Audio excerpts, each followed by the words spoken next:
जिस दिन से क्रिप्टो टैक्स 30% लागू किया गया है उस दिन के बाद $100 मिलियन से भी ज्यादा वॉल्यूम कम हो चुकी है इंडियन क्रिप्टो मार्केट में।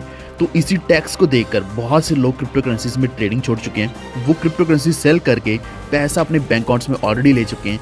लेकिन क्या हम इन क्रिप्टो टैक्सेस को बचा सकते हैं या नहीं, ये हम डिस्कस करने वाले इस वीडियो में।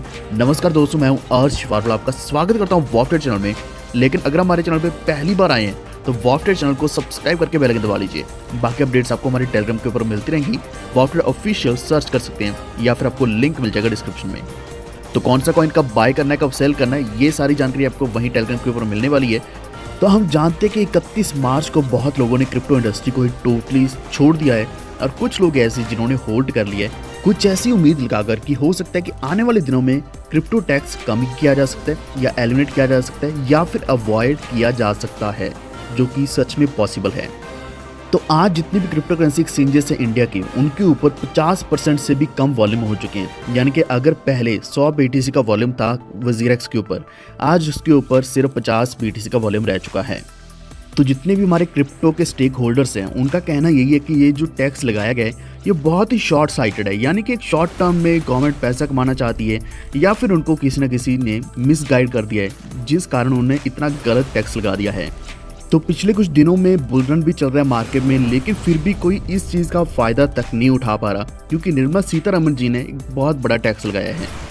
तो यहाँ पे एक सामने चार्ट देख सकते हैं, ज़ेप पे ट्रेडिंग वॉल्यूम कितना ज़्यादा नीचे आ चुका है। इसी के साथ वजीरेक्स ट्रेडिंग वॉल्यूम ये भी बहुत ज़्यादा नीचे आ चुका है और पिछले 5-7 दिन के अंदर ये वॉल्यूम्स लगातार डिक्लाइन होती जा रही हैं।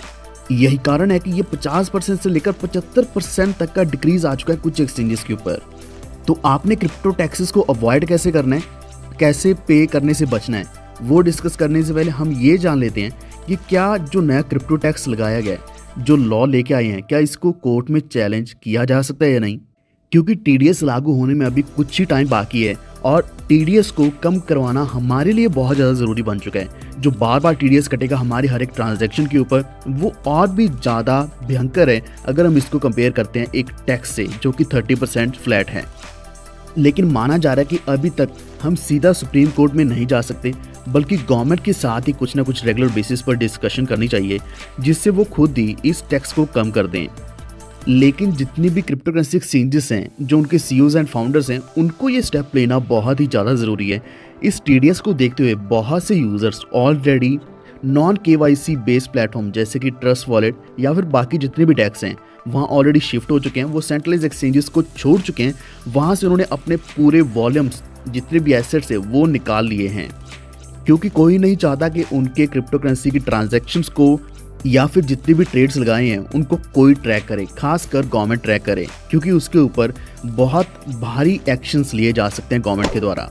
कुछ ऐसे एक ऑल्टरनेटिव भी आपके साथ मैं शेयर करना चाहता हूं, जो कि है यील्ड के नाम से, और ये वीडियो भी यील्ड ऐप के द्वारा प्रमोट किया जा रहा है। अगर आप भी क्रिप्टो करेंसीज को होल्ड करने वाले हैं, खासकर USDT या फिर ऐसे स्टेबल कॉइन्स, तो उसके ऊपर आप 14% APY ले सकते हैं बिना किसी ट्रेड के। क्योंकि हम जानते हैं कि इस वक्त अगर हम ट्रेड्स बार बार लगाएंगे तो TDS लग सकता है, अगर प्रॉफिट निकालेंगे तो टैक्स लग सकता है 30%। तो उससे अच्छा यही है कि हम यील्ड ऐप के ऊपर अगर हम अपने एसेट्स को रखते हैं तो वहाँ स्टे करके 14% की APY मिल रही है। इसके लिए आपने क्या करना है कि यील्ड ऐप का आपको लिंक मिलेगा डिस्क्रिप्शन में, उसके ऊपर रजिस्टर करना है, KYC 1 और 2 दोनों कर देने हैं और बस अपने डिजिटल एसेट्स को यहाँ ट्रांजैक्ट कर देना है और उसके ऊपर आपको यील्ड मिलना शुरू हो जाएगा। और इसको अगर हम कंपेयर करते हैं बैंक से, तो बैंक्स बहुत कम देते हैं और यहाँ 14% फ्लैट मिल रहा है। अगर आप $1 लाख डालते हैं तो उसका आपको $10,000 से भी ज़्यादा प्रॉफिट मिलेगा, यानी कि करीब $14,000 का आपको प्रॉफिट मिल जाएगा एक साल में। तो स्टेबल कॉइन्स के ऊपर बहुत अच्छा प्रॉफिट मिल रहा है। इसी के साथ आप BTC में भी कर सकते हैं, जिसमें 7.5% पर एनम रह सकते हैं। इथेरियम के ऊपर भी सेम है। यील्ड YLD कॉइन खुद का जो है इनका, उसके ऊपर 12% पर एनम मिल सकता है। तो ये तो कुछ ऑप्शन है, लेकिन इसके अलावा अगर हम बात करें TDS से बचने के लिए अभी एक्सचेंजेस को ही कुछ ना कुछ एक्शन लेना पड़ेगा। और इस चीज़ को सपोर्ट करने के लिए नीचे कमेंट जरूर करना #reduce crypto taxes और #unfair crypto tax। इसी के साथ माना जा रहा है कि जो GST अथॉरिटीज़ हैं वो फ्रेम कर रहे हैं क्रिप्टो टैक्स पॉलिसीज, जो करीब 28% तक हो सकता है।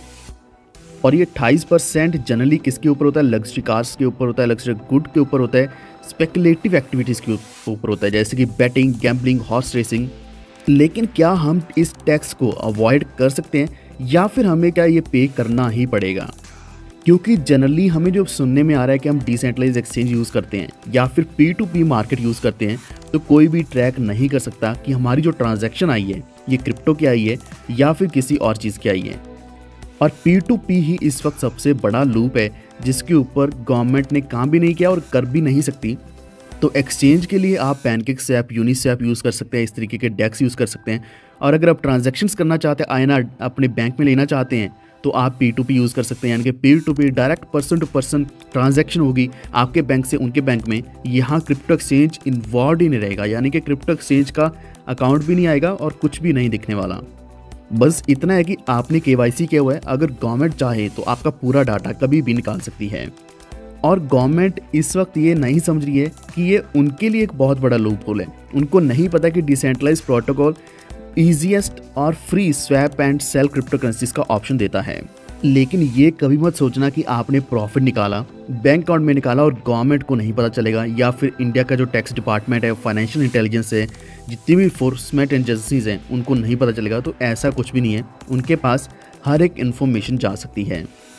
तो अवॉइड करने के लिए, टैक्स अवॉइड करने के लिए अभी यही 2 सोल्यूशन है।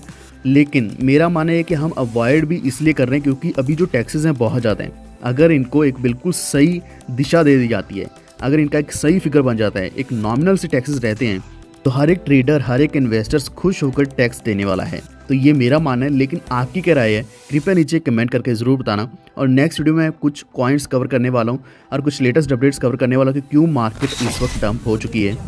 तो अगर आपको जानकारी अच्छी लगी है तो वीडियो को लाइक एंड शेयर जरूर कर देना। और अगर आप भी यील्ड के ऊपर 14% का APY कमाना चाहते हैं तो आपको लिंक मिल जाएगा डिस्क्रिप्शन में। तो आज की इस वीडियो में इतना ही, लेकिन बाकी अपडेट्स के लिए कृपया हमारे चैनल को सब्सक्राइब करके बेल आइकन दबा लीजिए ताकि आप तक सारी हमारी नेक्स्ट वीडियोस सबसे पहले पहुंचती रहें। धन्यवाद।